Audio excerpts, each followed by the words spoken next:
अस्सलाम वालेकुम व्यूअर्स, कैसे हैं आप सब। आई होप आप सब ठीक होंगे। आई एम अफनान खान और आज हमने डिस्कस करना है जी सिग्निफिकेंस ऑफ मियोसिस को। तो स्टार्ट करते हैं बिस्मिल्लाहिर्रहमानिर्रहीम। पहली सिग्निफिकेंस है कि मियोसिस जो है वो नंबर ऑफ क्रोमोसोम्स को मेंटेन रखती है जनरेशन आफ्टर जनरेशन। इसको हम पहले एनिमल्स में देखते हैं, उसके बाद हम जो है वो प्लांट्स में देखेंगे कि मियोसिस जो है वो किस तरीके से नंबर ऑफ क्रोमोसोम्स को मेंटेन करती है। पहले animals. In animals special cells in the reproductive organs undergoes meiosis. कि एनिमल्स के अंदर जो स्पेशल सेल्स रिप्रोडक्टिव ऑर्गन्स के अंदर प्रेजेंट हैं वो मियोसिस करते हैं और उसके नतीजे में जो उनके डॉटर सेल्स हैं जिनको हम गमीट्स बोलते हैं, उनके पास half the number of chromosomes present हैं लेकिन वो पेयर्स की फॉर्म में नहीं होते। अब ड्यूरिंग सेक्सुअल रिप्रोडक्शन क्या होता है कि मेल और फीमेल गमीट जो है वो ज्वाइन करते हैं और फर्स्ट सेल बनाते हैं जिसको जायगोट बोलते हैं ऑफ द न्यू जनरेशन। ठीक है, अब इससे क्या होता है कि जो ओरिजिनल नंबर ऑफ क्रोमोसोम्स हैं वो दोबारा से रिस्टोर हो जाते हैं जायगोट के अंदर। अब जायगोट क्या करेगा, आगे माइटोसिस करता जाएगा मैनी टाइम्स और वो डेवलप हो जाएगा इनटू न्यू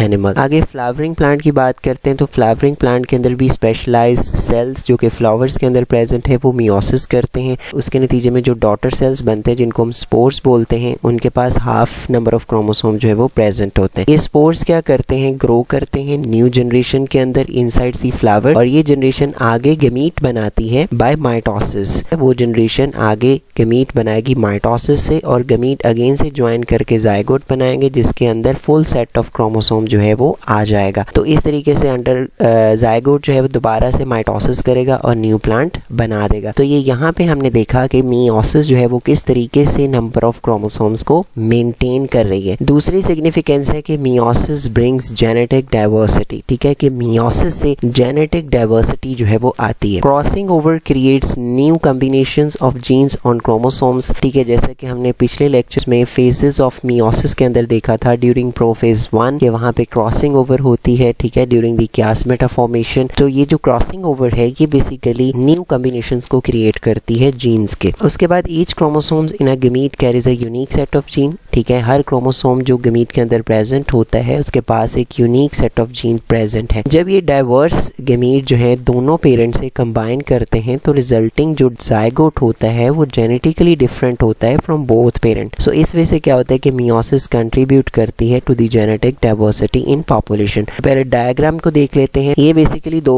सेल्स पेरेंट से, ठीक है, एक मदर से और एक फादर से। अब यहाँ पे वो बता रहा है कि ये सेल्स हैं पेरेंट्स के जिनके अंदर होमोलोगस क्रोमोसोम जो है वो प्रेजेंट है। अब इनके अंदर मियोसिस हुई। मियोसिस के दौरान जैसा कि हमने प्रोफेज 1 में देखा था कियासमेटा बनता है, फिर देन क्रॉसिंग ओवर होती है और आफ्टर दैट 4 डॉटर सेल्स जो है वो बन जाते हैं। ठीक है, ये फॉर एग्जाम्पल मेल की तरफ से है और ये फीमेल की तरफ से है। ठीक है, अब यहाँ पे जो 4 डॉटर सेल्स बने हैं इनमें आप देख सकते हैं कि ये जो सेंटर वाले 2 हैं इनके अंदर क्रॉसिंग ओवर्स आपको नजर आ रही है। अभी इसी वजह से यहाँ फीमेल्स के देख लें तो यहाँ पे भी देख लें ये 2 सेंटर वाले जो हैं इनके अंदर क्रॉसिंग ओवर आपको शो हो रही है। अब आफ्टर दैट क्या होगा कि ड्यूरिंग द फर्टिलाइजेशन इनमें से कोई से 2 जो है गमीट, ठीक है, फ्यूज करेंगे आपस में और जायगोट बना देंगे। ठीक है, जायगोट विद होमोलोगस क्रोमोसोम। और यहाँ आप इसके अंदर देख सकते हैं कि वास्ट डाइवर्सिटी जो है वो प्रेजेंट है जीन्स की। उसके बाद हम एरर्स की बात कर लेते हैं। ड्यूरिंग द मियोसिस 1 के दौरान क्या होता है, क्रोमोसोम जो है वो सेपरेट करते हैं लेकिन मियोसिस 2 के दौरान सिस्टर क्रोमेटिड जो है वो सेपरेट करते हैं। ये एक नेचुरल प्रोसेस है और इसको डिसजंक्शन बोलते हैं। लेकिन सम टाइम क्या होता है नॉन डिसजंक्शन भी हो सकती है। इसकी वजह से क्या होगा, डॉटर सेल जो है या जिसको हम गमीट बोलते हैं वो रिसीव करेगा मोर या less than the normal number of chromosomes. ठीक है, कि ये नॉन डिसजंक्शन की वजह से जो डॉटर सेल्स बनेंगे या तो वो नॉर्मल से ज्यादा क्रोमोसोम जो है वो रिसीव कर लेंगे या नॉर्मल से कम रिसीव करेंगे। तो अब इस तरीके के जो गमीट्स होंगे अगर वो फ्यूज करेंगे तो जायगोट रिसीव करेगा एबनॉर्मल नंबर ऑफ क्रोमोसोम्स को। तो अब अगर इस जायगोट को आगे डेवलप किया जाएगा तो जो रिजल्टिंग ऑफस्प्रिंग्स बनेंगे उनको सीवियर मेडिकल प्रॉब्लम्स को फेस करना पड़ेगा। सो आज के लिए यहाँ तक काफी है। नेक्स्ट टाइम इंशाल्लाह मियोसिस और माइटोसिस के कंपैरिजन को डिस्कस करेंगे। Thank you so much for watching. Allah Hafiz.